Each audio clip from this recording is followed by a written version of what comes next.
नमो भगवते वासुदेवाय नमः। जय श्री राधे, जय श्री कृष्णा।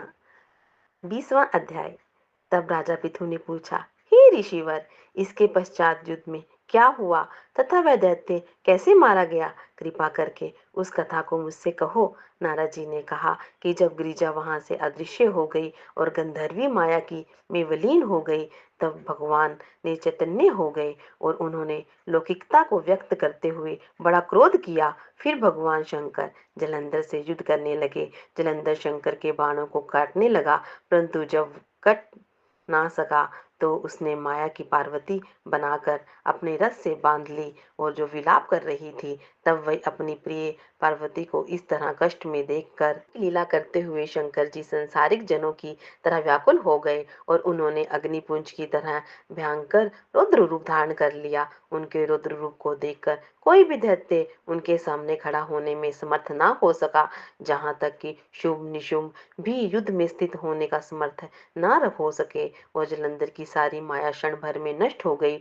युद्ध में चारों ओर हाहाकार होने लगा। शिव जी ने उन भागते हुए शुभ निशुभ को शाप दे दिया, बड़ा धिक्कार की दी और कहा कि तुम दोनों बड़े ही दुष्ट हो। तुमने मेरा बड़ा अपराध किया है। तुम पार्वती को मारते थे और अब युद्ध से भागते हो और को मारना पाप है। इसीलिए अब मैं तुम्हें नहीं मारूंगा, परंतु गौरी तुम्हें अवश्य मारेगा। और शिव जी के ऐसा कहने पर समुद्र पुत्र जलंधर क्रोध में अग्नि के समान प्रज्वलित हो उठा। उसने शिव जी को घोर बाण वर्षा करते हुए धरती पर अंधकार कर दिया। तब उस दैत्य की ऐसी चेष्टा देखकर शंकर जी बड़े ही क्रोधित हुए और उन्होंने अपने बनाजे हुए सुदर्शन चक्र को चलाकर उसका काट दिया। एक प्रचंड शब्द के साथ उसका सिर धरती पर गिर गया और भयंकर हाहाकार होने लगा।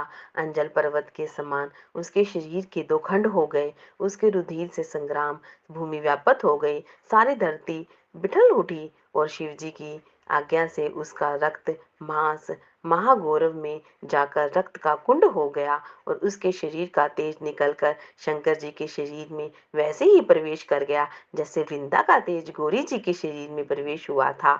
जलंधर को मरा हुआ देखकर देवता और गंधर्व सब प्रसन्न हुए। ओम नमो भगवते वासुदेवाय नमः।